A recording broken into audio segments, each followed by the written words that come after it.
இன்னைக்கு நீங்க நினைச்சிட்டு இருக்கலாம், நான் ரொம்ப பலவீனப்பட்டு இருக்கிறேன், நான் இந்த பலவீனத்திலிருந்து வெளியே வரணும், எப்படி வர முடியும், எனக்கு யார் உதவி செய்வாங்க, எவ்வளவோ மருத்துவரை நான் தேடி பார்த்து விட்டேன், எவ்வளவோ மருந்து எடுத்து விட்டேன், ஆனா எனக்கு எந்த பிரயோஜனமும் இல்லை என்று சொல்லி நீங்க ஒருவேளை இன்னைக்கு வேதனையோடு உட்கார்ந்து கொண்டிருக்கலாம். ஆனால் கர்த்தர் இன்றைக்கு உங்களை பார்த்து சொல்லுகிற ஒரு காரியம், நான் உன் நோய்களை சுமந்து தீர்த்தேன். என் பிரியமான மகளே, என் மகனே, உன்னுடைய நோய்கள் அத்தனையையும் நான் ஏற்றுக்கொண்டேன், உன்னுடைய பலவீனங்கள் அத்தனையையும் நான் ஏற்றுக்கொண்டேன். ஆண்டவராகிய இயேசு கிறிஸ்துவின் இனிய நாமத்தில் நான் உங்களை வாழ்த்துகிறேன். அன்புக்குரியவர்களே, நம்முடைய வாழ்வின் துன்பங்கள் அனைத்தையும் இயேசு கிறிஸ்து ஒருவரே சுமந்து தீர்த்தார் என்பதை நாம் விசுவாசிக்க வேண்டும். இன்றைக்கும் கூட நம்முடைய இருதயத்தின் ஆழத்தில் இருந்து எவ்வளோ மனவேதனைகள் இருந்து கொண்டிருக்கலாம். ஏன் எனக்கு இப்படிப்பட்ட ஒரு காரியம் நடந்தது, ஏன் என்னுடைய வாழ்க்கையில இப்படி நடந்து கொண்டு இருக்கிறது, ஏன் எனக்கு மாத்திரம் இந்த பிரச்சனை என்று சொல்லி நீங்கள் நினைத்து கொண்டு இருக்கலாம். பிரியமானவர்களே, இது உங்களுக்கு மாத்திரமான பிரச்சனை கிடையாது, அகில உலகத்திற்கும் உள்ளது. மனிதனாய் பிறந்த எல்லாருக்குள்ளேயும் ஒரு கஷ்டங்கள் இருந்து கொண்டுதான் இருக்கும். ஆனால் ஏசாயா தீர்க்கதரிசியினால் உரைக்கப்பட்ட வார்த்தைகள் அப்படியே ஆம் என்றும் ஆமீன் என்றும் நிறைவேறிற்று. பிரியமானவர்களே, இயேசு கிறிஸ்து வேத வாக்கியம் நிறைவேறும்படியாக, வேத வாக்கியத்தின் நிறைவேறுதலாக அவர் இந்த பூமிக்கு வந்தார். வெறுமனே வேத வாக்கியத்தின் நிறைவேறுதலாக பூமிக்கு வந்துவிட்டு அவர் போகவில்லை, அவர் அதை செய்து முடித்தார். அவர் கீழ்ப்படிந்தார். இன்றைக்கும் நமக்காக பிதாவினிடத்தில் பரிந்து பேசிக் கொண்டிருக்கிறார். பிரியமானவர்களே, அருமையான ஒரு வார்த்தை மத்தேயு 8:17 சொல்லப்பட்டிருக்கிறது. அவர் தாமே நம்முடைய பலவீனங்களை ஏற்றுக்கொண்டு நம்முடைய நோய்களை சுமந்தார் என்று ஏசாயா தீர்க்கதரிசியினால் உரைக்கப்பட்டது நிறைவேறும்படி இப்படி நடந்தது. அவர் தாமே நம்முடைய பலவீனங்களை ஏற்றுக்கொண்டு.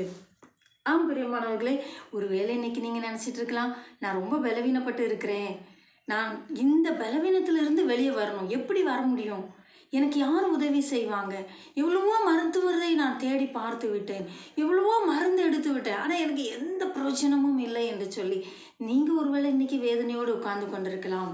ஆனால் கர்த்தர் இன்றைக்கு உங்களை பார்த்து சொல்லுகிற ஒரு காரியம், நான் உன் நோய்களை சுமந்து தீர்த்தேன். என் பிரியமான மகளே, என் மகனே, உன்னுடைய நோய்கள் அத்தனையையும் நான் ஏற்றுக்கொண்டேன், உன்னுடைய பலவீனங்கள் அத்தனையையும் நான் ஏற்றுக்கொண்டேன். எனக்கு இந்த பலவீனம் இருக்கிறது, ஓயாத தலைவலி, ஓயாத காது வலி, ஓயாத வயிற்று வலி.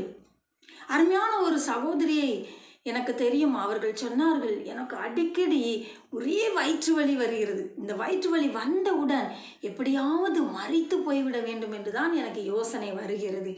ஏனென்றால் எவ்வளவுதான் மாத்திரையை நான் எடுத்தாலும் அது கேட்கவே கேட்காது, எவ்வளவுதான் நான் மருந்துகளை போட்டுக்கொண்டாலும் அது கேட்கவே கேட்காது.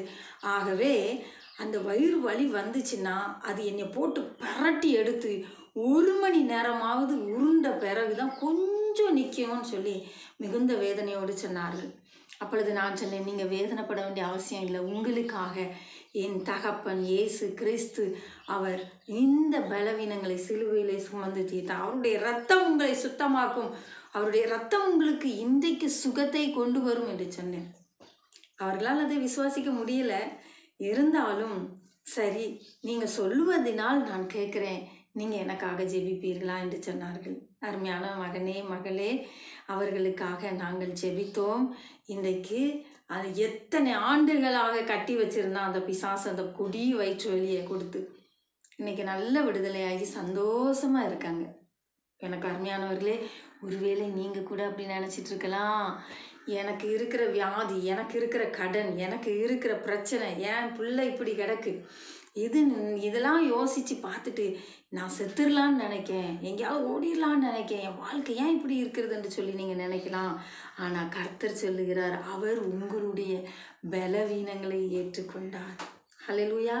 மெய்யாகவே அவர் உங்களுடைய பலவீனங்களை ஏற்றுக்கொண்டார். இன்னைக்கு நம்ம விசுவாசிப்போம், இன்னைக்கு நாம் இயேசுவினுடைய கரத்தில் நம்மளை ஒப்பு கொடுப்போம். அவர் நம்முடைய பலவீனங்களை ஏற்றுக்கொண்டு நம்முடைய நோய்களை சுமந்தார். ஆம் என் அன்பு பிள்ளையே, உன்னுடைய நோய்களெல்லாம் எங்கள் அப்பா சுமந்து தீர்த்துட்டார். அப்புறம் ஏன் நான் நோயாக இருக்கணும்? அப்புறம் ஏன் நான் கட்டில் கடையாக இருக்கணும்? அப்புறம் ஏன் எனக்கு இந்த பிரச்சனை? அதுக்கு காரணம் என்ன தெரியுமா? நீங்கள் கர்த்தரை நோக்கி கூப்பிடாதது தான். வேத புஸ்தகத்தில் அருமையான ஒரு சம்பவம் எழுதப்பட்டிருக்கிறது. அது நடந்தது உண்மையான சம்பவம். இயேசு கிறிஸ்து மனித அவதாரம் எடுத்து இந்த பூமியில் சுற்றி திரிந்த அந்த நாட்களில் அருமையான ஒரு மகள் 12 வருடமாக அவளுக்கு ஒரே பெரும்பாடு, உதிரப்போக்கு நிற்கவே இல்லை. எத்தனையோ டாக்டர்ஸ் பார்த்தாச்சு, இருந்த எல்லா செல்வாக்கையும் இழந்தாச்சு. இனிமே இழக்கிறதுக்கெல்லாம் ஒன்றும் இல்லை. எல்லாத்தையும் விற்று எல்லாத்தையும் செலவழித்து பார்த்துட்டா. ஆனால் கூட அவளுக்கு சுகமே கிடைக்கல. அப்போ இந்த இயேசு கிறிஸ்துவை குறித்து அவள் கேள்விப்படுகிறாள். அப்படியா? அவர் அப்படிப்பட்டவரா? அவர் சுகமாக்குகிறவரா?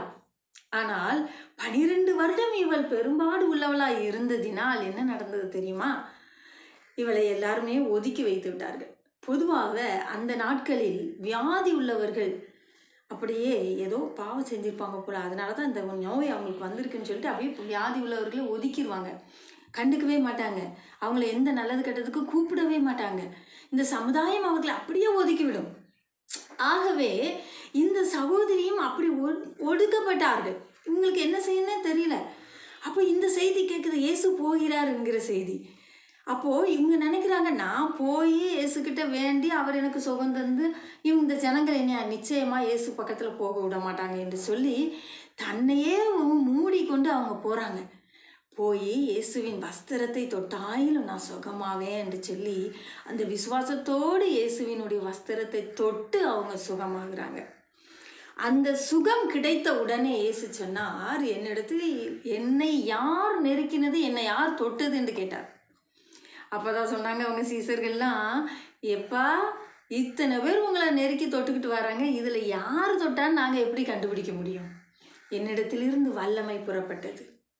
ஆம் பிரியமானவர்களே, இயேசு கிறிஸ்துவின் இடத்திலிருந்து வல்லமை வெளிப்படும், வல்லமை புறப்படும். நீங்க தொட்டா அங்கிருந்து ஒரு வல்லமை புறப்படும், உங்களை குணமாக்கும். விசுவாசிக்கீங்களா? படுத்த படுக்கையா நான் இத்தனை வருஷமா இருக்கிறேனே, எனக்கு கால் நடக்க முடியலையே, வயிறு வலி சரியாகலே, இருதயத்தில் பிரச்சனை இருக்கு, குடல் வாழ்வுல பிரச்சனை இருக்கு, கர்ப்பப்பையில பிரச்சனை இருக்கு, கண் பார்வை தெரிய மாட்டேங்குது, காது கேட்க மாட்டேங்குது, காதில் உயின்னு ஒரு சவுண்டு மட்டும் தானே வருது, நாக்குவால எனக்கு பிரயோஜனமே இல்லை, வாய் பேச முடியாத இழுத்து வச்சுக்கிடுச்சு, ஒரு பக்கவாதம் வந்தது, அதோடு முடிஞ்சு போச்சு என் வாழ்க்கை, இந்த கட்டில் கடையாக நான் கிடக்கிறேன் என்று சொல்லி நீங்கள் நினைக்கலாம். எந்த காரியத்துக்காக நீங்கள் பயந்துட்டு இருக்கிறீங்களோ இன்றைக்கு அந்த நோயிலிருந்து உங்களை விடுதலையாக்கவே கர்த்தர் இன்றைக்கு வந்திருக்கிறார். விசுவாசிக்கீங்களா?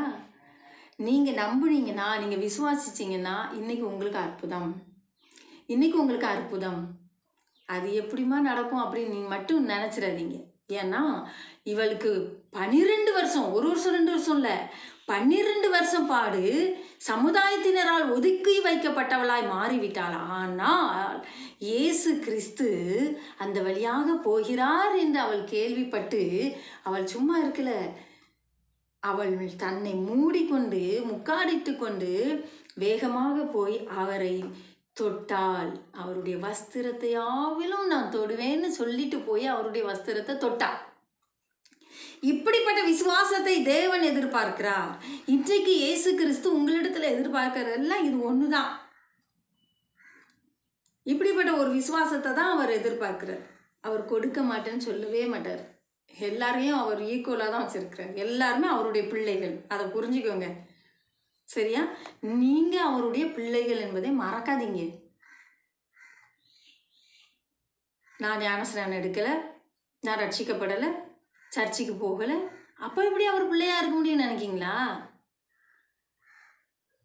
இதெல்லாம் இருந்தாதான் அவருக்கு பிள்ளையா? அவர் எல்லாரையுமே அவருடைய பிள்ளைகளாகத்தான் பார்க்குறாரு. யாரையுமே கர்த்தர் புறக்கணிக்கல, எல்லாருமே அவருடைய பிள்ளைகள் தான். ரட்சிக்கப்பட்டு ஞானஸ்நானம் எடுத்து தேவனுடைய சபைக்கு போகிறவங்க அதிகமாக அவருக்கு கீழ்ப்படியணும், அதிகமாக அவரை நேசிக்கணும், அவருடைய வார்த்தையின்படி நடக்கணும். அதை அவர் அதிகமாக விரும்புவார். உங்களுக்கு கிரேஸ் பீரியடு கொடுக்கப்பட்டிருக்குது, எனக்கு கிரேஸ் பீரியடு கொடுக்கப்பட்டிருக்குது. நாம் என்ன செய்து கொண்டிருக்கிறோம் இந்த நாட்களில்? நமக்கு அந்த விசுவாசம் இருக்கா? நான் அவளை தொட்டா, இயேசுவை தொட்டா எனக்கு விடுதலை உண்டாகும், நான் இயேசுவின் இடத்துல ஜெபித்தால் எனக்கு இன்னைக்கு விடுதலை. நீங்கள் விசுவாசிக்கீங்களா? அதை அப்படி நீங்கள் விசுவாசிப்பீர்களே ஆனால் இன்றைக்கு உண்மையில உங்களுக்கு விடுதலை. கர்த்தர் கொடுக்க தான் போகிறாரு, கொடுக்க மாட்டேன்னு சொல்லவே மாட்டார், கட்டாயமாக கொடுப்பார். அப்போது எல்லாரும் இவ்வளோக்குள்ளே நாங்கள் நெருக்கிக்கிட்டு வர்றோங்களே, நீர் என்னன்னா என்னைய தொட்டது யாருன்னு கேட்குறீரே, நாங்கள் என்ன பதில் சொல்ல அப்படின்னு சொல்லி யோசிச்சுட்டு இருக்கும் பொழுது அவள் நடுங்கி இயேசுவின் பாதத்தில் வந்து விழுந்து, நான் தான் உம்மை தொட்டேன்னு சொன்னான். சகல ஜனங்களும் அதை பார்த்து கொண்டிருக்கிறார்கள். எந்த சமுதாயம் அவளை ஒதுக்கினதோ அந்த சமுதாயத்தினர் அவளை கேட்டுக்கொண்டிருக்கிறாங்க. இயேசு கிறிஸ்து அவருடைய தம்முடைய திருவாயை திறந்து அவளை பார்த்து சொல்லுகிறார், ஸ்திரீயே, உன் விசுவாசம் பெரியது, உன விசுவாசத்தின்படி உனக்கு ஆகக்கூடாது, இன்று முதல் நீ சுகம் பெற்றாய். ஹல்லேலூயா. இயேசு திரும்பி அவளை பார்த்து, மகளே திடன்கொள், உன் விசுவாசம் உன்னை ரட்சித்தது என்றார். அந்நேரம் முதல் அந்த ஸ்திரீ சொஸ்தமானாள். இயேசு திரும்பி பார்த்து தைரியமாக சொல்லிட்டாரு, உன் விசுவாசத்தின்படி உனக்கு ஆயிட்டு மகளே, நீ தைரியமாக இருந்துட்டு. அன்புக்குரியவர்களையே இதை நான் உங்ககிட்ட சொல்லிக்கிட்டு இருக்கேன் அப்படின்னா, ஒரே ஒரு காரியம்தான். உங்ககிட்ட கர்த்தர் எதிர்பார்க்கறதுலாம் விசுவாசம்தான். நடக்காது அப்படின்னு நினச்சா உண்மையில நடக்காது. சரி, என் வாழ்க்கையில் நடந்த ஒன்று சொல்லட்டுமா? எதுக்கு மற்றவங்கள போட்டு இழுக்கிறது உள்ள? எனக்கு ரொம்ப கஷ்டம், பண கஷ்டம், மன கஷ்டம், பொருள் நஷ்டம், எவ்வளவோ பாடுகள் வழியாக நான் போய்கிட்டு இருக்கேன். அந்த சமயம் குறைஞ்சபட்சம் 1,00,000 ரூபாய் இருந்தால் மாத்திரம்தான் என்னுடைய காரியத்தை நான் சாதிக்க முடியும். ஏன்னா நான் கலெக்டரை பார்த்து பேச வேண்டிய ஒரு சூழ்நிலை. ஸோ 1,00,000 ரூபாய் எனக்கு வேணும், கையில் 5 பைசா கிடையாது. நடு ரோட்டில் நின்றுட்டு அழுறேன், ஏசப்போ என்னை இந்த நிலைமைக்கு கொண்டு வந்து விட்டுட்டீங்களேன்னு கர்த்தர்கிட்ட கேள்வி கேட்டுட்டு அழுதுகிட்டு இருக்கிறேன். ஏன் எனக்கு இந்த நிலை, ஏன் எனக்கு இந்த நிலை, நான் என்ன பண்ணுவேன்? எனக்கு இப்போ 1,00,000 ரூபாய் வேணுமே, இல்லைன்னா என்னுடைய வாழ்க்கையில் எல்லாமே கொலாப்ஸ் ஆகி தலைகீழாக போயிருமே, நான் இத்தனை நாள் செய்த நன்மை எல்லாமே வீணாக போயிருமேன்னு சொல்லி அப்படியே கண்ணீரோடு நிற்கிறேன். உம்முடைய நாமத்துக்கு நான் மகிமையை கொண்டு வர வேண்டுமே என்று சொல்லி அழுதுகிட்டு நிற்கிறேன். அப்பொழுது ஒரு பிச்சைக்காரர் அந்த வழியாக போனவர் என்னை பார்த்து சாக்காயி நின்றுட்டார். என்ன மகளே நடந்தது, ஏன் அழுகிற என்று சொல்லி அந்த பிச்சைக்காரர் என்னை பார்த்து கேட்டார். நான் சொன்னேன், எனக்கு பணம் தேவைப்படுகிறது. அவர் பிச்சைக்காரர் என்று நான் யோசிக்கவில்லை, எனக்கு தெரியுது அவர் பிச்சைக்காரர் என்று. ஆனால் நான் பதில் சொன்னேன், அவருக்கு ரெஸ்பெக்ட் கொடுத்து நான் பதில் சொன்னேன், எனக்கு பணம் தேவைப்படுகிறது என்று சொன்னேன். அப்போ அவர் சொன்னார், எவ்வளவுமா? வேற எதுவுமே கேட்கல, ஏன் அழுகுறான்னு கேட்டார், எனக்கு பணம் தேவைப்படுதுன்னு. அவர் உடனே எவ்வளவுமான்னாரு. 1,00,000 ரூபாய் எனக்கு தேவைப்படுகிறது என்று சொன்னேன். உடனே அவருக்கு ஷாக் ஆயிட்டு, என்னது 1 ரூபா வேணுங்கிற மாதிரி 1,00,000 ரூபாய் தேவைன்றீங்க அப்படின்னாரு. நான் உண்மையை தாயா சொல்கிறேன், இப்போ நான் சூழ்நிலையில் எனக்கு 1,00,000 ரூபாய் இப்போ உடனே வேணும். அப்படி எனக்கு கிடைச்சாதான் என் சூழ்நிலையில் நான் நிற்க முடியும், அல்லது என்ன நடக்குன்னே தெரியாது, என்னுடைய நிலைமை அப்படி இருக்குது என்று சொன்னேன். உடனடியாக அவர் சொன்னார், இப்போ மணி 4:30 ஆக போகிறது, எல்லா பேங்க்கும் க்ளோஸ் பண்ணியிருப்பாங்க, நாம் எப்படி போய் பணத்தை எடுக்க முடியும்னார். எனக்கு ஆச்சரியம்னா தாங்க முடியலை. ஏதோ அவர்கிட்ட பணம் இருக்குது போல், அதனால தான் அவர் அப்படி சொல்கிறாருன்னு நான் புரிஞ்சுக்கிட்டு, சரி பரவாயில்ல, இங்கே பக்கத்தில் ஏதாவது பேங்க் இருந்தால் என்னை கூட்டிகிட்டு போங்க, நான் மேனேஜர்கிட்ட பேசுகிறேன், எனக்கு அந்த பணத்தை எடுத்து தாங்க என்று சொல்லி நான் கேட்குறேன். எங்களுக்குள்ள பெரிய ஒரு கான்வர்சேஷன் கிடையாது, நல்லா புரிஞ்சுக்கிடணும். அவர் யார், நான் யார், எந்த ஊர், ஏதுன்னெலாம் கேட்கல, சரிங்களா? இது எங்கள் ஊரில் நடக்கலை, மதுரையில் நடந்துக்கிட்டு இருக்கு, சரியா? அப்போது அவங்க கேட்குறாங்க, நான் அதுக்கு பதில் சொல்லியிருக்கேன், ஓகே ரைட்டு வாங்க போகலாம் என்று சொல்லி போயாச்சு. இந்த சேரோட்டம் வந்துச்சு, அதில் ஏறி போய்கிட்டு இருக்கோம். நான் இசப்பாட்ட சொல்லிகிட்டே போகிறேன், இசப்பா எனக்கு இவங்க யாருன்னு தெரியாது, நீங்கள் எனக்கு ஹெல்ப் பண்ணுறீங்க அவ்வளோதான், எனக்கு அப்படி தான், நான் அந்த ஒரு தூதனை எனக்கு அனுப்பியிருக்கீங்க அவ்வளோதான் அப்படின்னு சொல்லிட்டு நான் மட்டும் தைரியமாக உட்காந்துட்டு பேங்க்குக்கு போயாச்சு. அங்கே போனால் மேனேஜர் குனிஞ்சி ட்ராயரில் எதையோ வச்சிட்டு இருந்தார். அப்போ அவர் கேட்டார், சார் அர்ஜென்ட்டாக 1 lakh வேணும்னு கேட்டார். அப்போ அவர் சொன்னார், எல்லாம் ஓவர், க்ளோஸு, கணக்கெல்லாம் க்ளோஸ் பண்ணிட்டோம், ஓவர் ஆயிடுச்சு, இனி ஒன்றும் செய்ய முடியாது என்று சொல்லி சொன்னார்.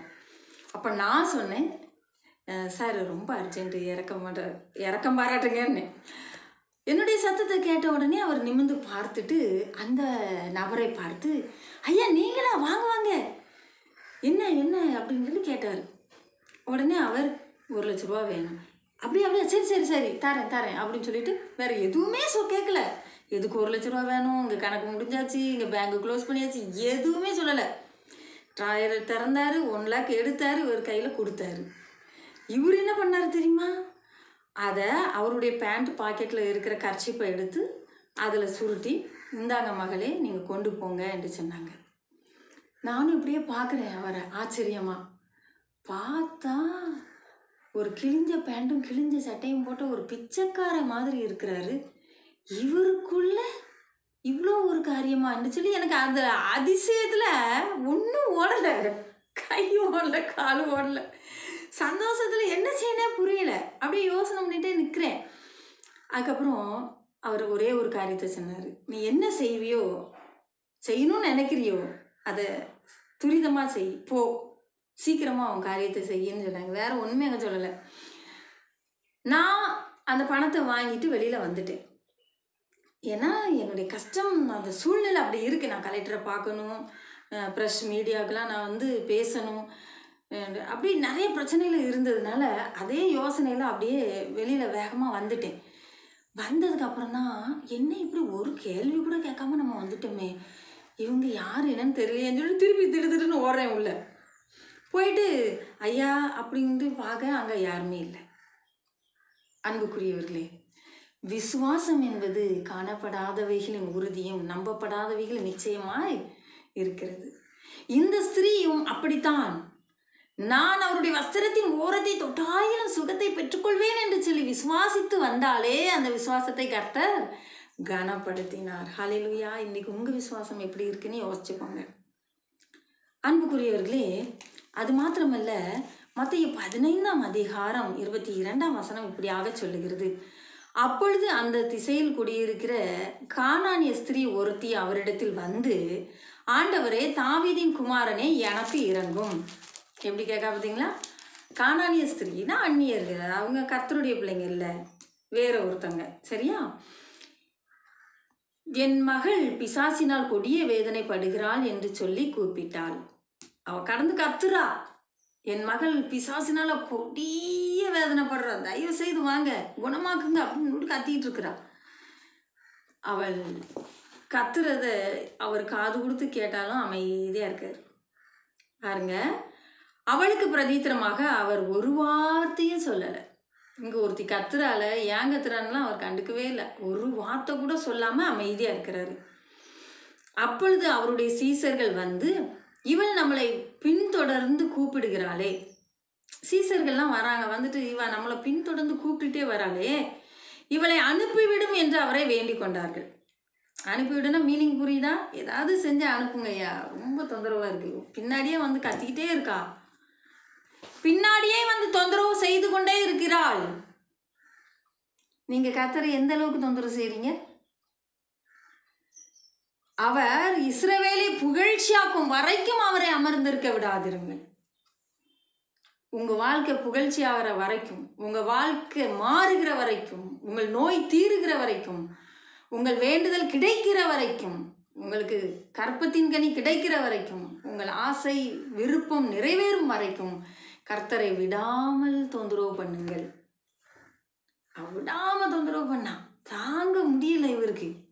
அங்க பாருங்க, அவங்க சீசர்கள்லாம் சொல்ல ஆரம்பிச்சிட்டாங்க, ஐயா நீர் அமைதியா வருகிற, எங்களுக்கு முடியலையா, ஒரே ஓத்திரமா இருக்கு, ஏதாவது சொல்லி அனுப்பிடுங்கப்பா அப்படின்னு. அதற்கு அவர், காணாமற் போன ஆடுகளாகிய இஸ்ரவேல் வீட்டாரிடத்திற்கு அனுப்பப்பட்டேனே அன்றி மற்றபடி அல்ல என்றார். நான் இப்படி காணாம போன இஸ்ரவேல் வீட்டாருக்கு தான் நான் அனுப்பப்பட்டேனே தவிர உனக்கு கிடையாதுன்னு சொல்றாரு.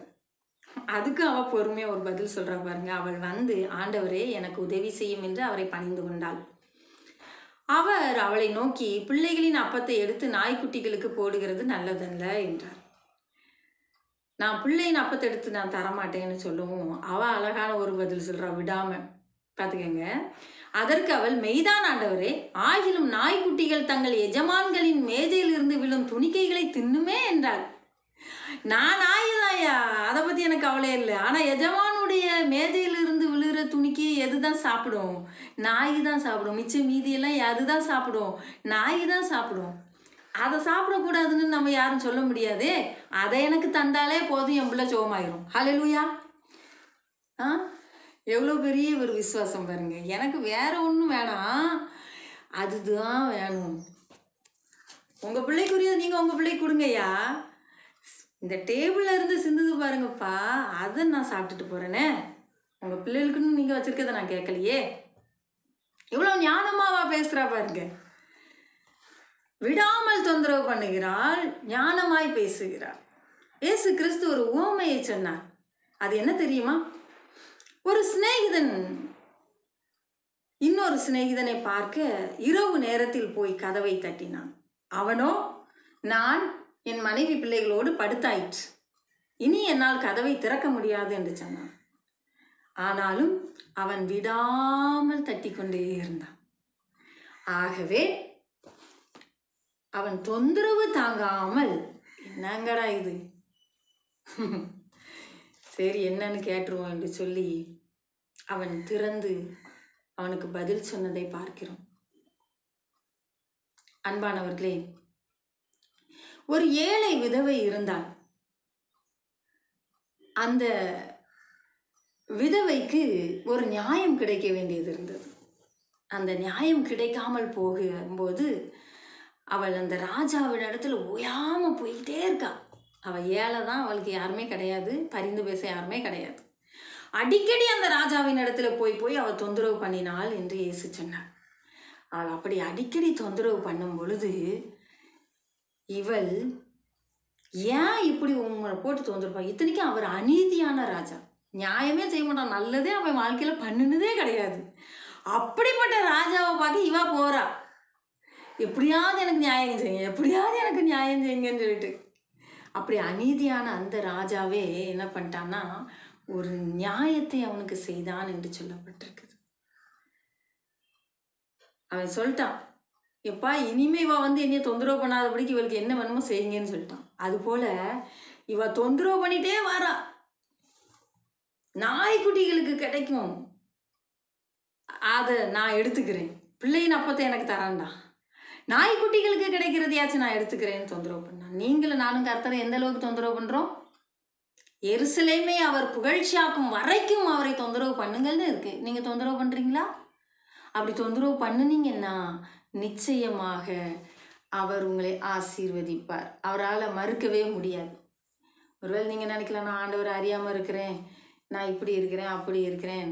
எப்படி இருந்தாலும் சரி, கர்த்தரை தொந்தரவு பண்ணி பாருங்க, அவர் கட்டாயம் தருவார். ஏன்னா அவர் தான் சொன்னார், இதை அநீதியான ராஜாவே நன்மை செய்யும் பொழுது நான் உங்களுக்கு செய்யாமல் இருப்பேனோ? கட்டாயமா அவர் செய்கிற தேவனா இருக்கிறார்.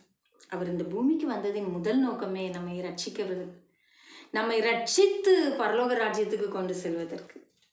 இரண்டாவது நோக்கம் நம்முடைய நோய், பேய், நம்முடைய தேவைகள் எல்லாம் அவர் என்ன செய்யணும்? சந்திக்கணும்.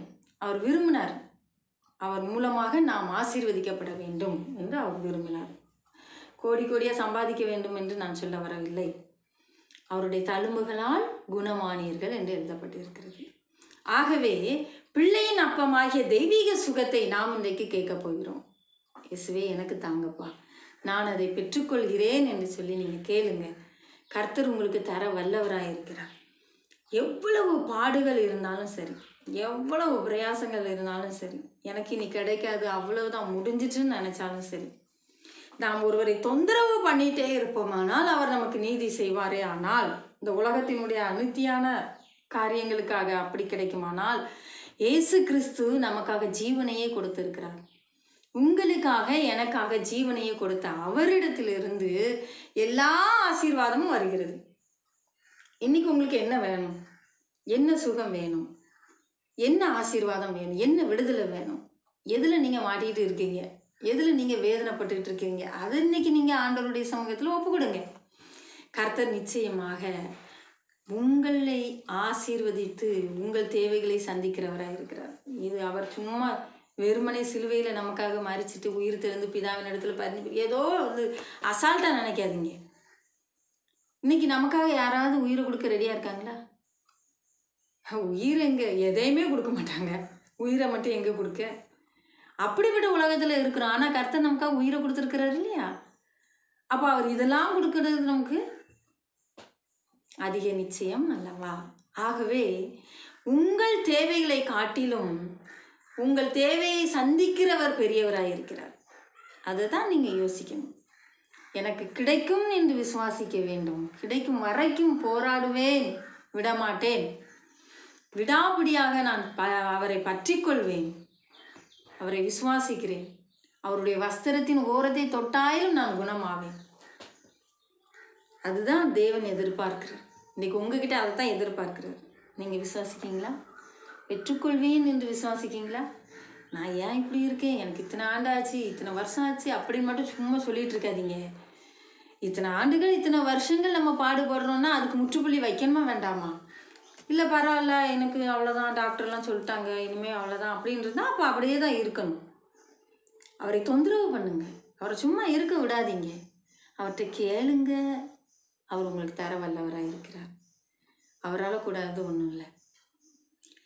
உம்மால் கூடும், எல்லாம் கூடும், ஒரு வார்த்தை சொன்னால் போதும். ஐயா உம்மால் கூடும், எல்லாம் கூடும், ஒரு வார்த்தை சொன்னால் போதும். ஐயா ஒரு வார்த்தை சொன்னால் போதும். ஐயா ஒரு வார்த்தை சொன்னால் போதும். விண்ணப்பத்தை கேட்பவரே, என் கண்ணீரை காண்பவரே, சுகம் தருபவரே, ஸ்தோத்திரம் ஏசையா.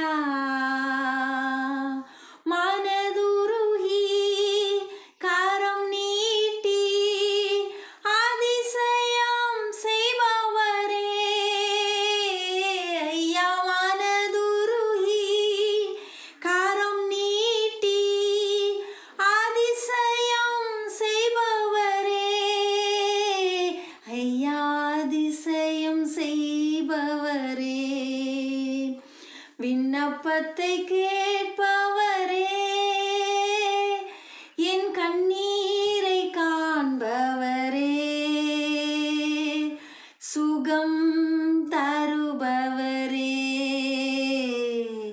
ஸ்தோத்திரம் ஏசையா. பிரியமானவர்களே, இன்னைக்கு என்ன நோய் இருந்தாலும் சரி போகுது. விசுவாசிக்கீங்களா? உங்கள் வலது கையை எடுத்துக்கோங்க, உங்கள் இருதயத்தில் வச்சுக்கோங்க. உங்கள் வலது கையை எடுத்துக்கொள்ளுங்கள், உங்கள் இருதயத்தின் மீது வைத்து கொள்ளுங்கள்.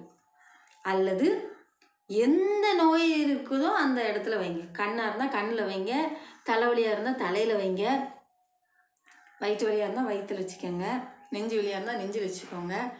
என்ன வலியோ அது இப்போ போக போகுது. விசுவாசிக்கீங்களா? விசுவாசத்தோடு அவருடைய வஸ்திரத்தையால் நான் தொடுவேன்ட்டு தொட்டா இப்போ உங்களுக்கு விடுதலை. விடாமல் கேட்கணும், விடாமல் கேட்கணும். அவர் நமக்கு கொடுப்பார். விசுவாசத்தோடு இருங்க. என்கிட்ட சொல்லிட்டாரு, நான் நிச்சயமாக என் பிள்ளைகளுக்கு அற்புதம் செய்வேன்னு. உங்களுக்கு செய்யாமல் போயிடுவாரா? கட்டாயம் செய்வேன். ஜெபிப்போமா? அன்பின் பரலோக பிதாவே, உமக்கு நன்றி. யார் யார் விசுவாசத்தோடு இப்பொழுது தங்கள் கரங்களை வியாதியுள்ள இடத்தில் வைத்திருக்கிறார்களோ, அல்லது தங்கள் கணவராக இருக்கலாம், பிள்ளைகளாக இருக்கலாம், சொந்த பந்தங்களாக இருக்கலாம், மருமகன் மருமகள் பேர பிள்ளைகளாக இருக்கலாம், யாராக இருந்தாலும் சரி, அவர்கள் தலையில் கையை வைத்திருக்கிறாங்கப்பா. இப்பொழுதே அவர்கள் வியாதி அவர்களை விட்டு போகட்டும். இயேசுவின் ரத்தத்தினால போ வெளியே என்று கட்டளை எடுக்கிறேன். பொல்லாத சத்துருவையும் வியாதி எடுத்துக்கிட்டு வெளியே போ. அந்த வீட்டுக்குள்ள என்ன ஒரே அலக்கழிப்பு, என்ன சத்தம் அங்கே? இயேசுவின் நாமத்தில் வெளியே போ என்று கட்டளை எடுக்கிறேன். பொல்லாத பிசாசு, மனநோயை கொண்டு வந்துக்கிட்டு படுத்த படுக்கையில் வைத்திருக்கிற பொல்லாத பிசாசு இயேசுவின் நாமத்தில் வெளியே ஓடி போயிரு. வீட்டுக்குள்ள அலக்கழிப்பு, கோபம், எரிச்சல், ஒரே கூக்குரல், வயிற்று வலி, அல்சர் இயேசுவின் ரத்தத்தினால குணமாகட்டப்பா. கண் பார்வை என்று ஜெபிக்கிறவர்கள் கண் தெரியட்டும், காதுகள் கேட்கல என்று சொல்கிறவர்கள் காதுகள் கேட்கட்டும், நடக்க முடியாதவர்கள் நடக்கட்டும், அற்புதம் நடக்கட்டும். இயேசுவின் ரத்தம் அவர்கள் மீது பாய்ந்து செல்லட்டும். கடன் பிரச்சனையில் இருக்கிறவர்களுக்கு ஒரு வழி உண்டாக்குங்கப்பா. கடன் வாங்காத ஒரு வாழ்க்கையை கட்டளையிடுங்க தகப்பனே. திருமணமாகாத பிள்ளைகள், குழந்தை வாக்கியம் இல்லாத பிள்ளைகள், வேதனையோடு இருக்கிற ஒவ்வொரு பிள்ளைகளையும் நினைக்கிறேனப்பா. வேலை வாய்ப்புக்காக ஜெபித்து கொண்டிருக்க பிள்ளைகள், அப்பாவோட கரம் ஒவ்வொருவர் மீதும் அமர்கிறதை நான் பார்க்குறேன். உங்களை தொட்டு கொண்டு இருக்கிறார், விடுதலையாக்கி கொண்டு இருக்கிறார். நாவின் கட்டுகள் அவிழ்க்கப்படுகிறது, கால்களின் கட்டுகள் அவிழ்க்கப்படுகிறது, சரீரத்தின் பலவீனம் மாறுகிறது. தேவைகளை கர்த்தர் அற்புதமாக்கி ஜெயமாக்கி கொடுக்கிறார். உங்கள் கரத்திலே வந்து கொடுக்கிறார். உங்களுடைய காரியம் வாய்க்கும், ஜெயமாக முடியும். இயேசுவின் நாமத்தில் ஜெபிக்கிறோம் நல்ல பிதாவே, ஆமேன். தொடர்ந்து உங்களுக்காக நான் ஜெபிக்க ஆயத்தமாக இருக்கிறேன். என்னோடு இணைந்து ஜெபிக்க விரும்புகிறவர்கள் என்னோடு தொடர்பு கொள்ளலாம். ஆமேன். அல்லேலூயா.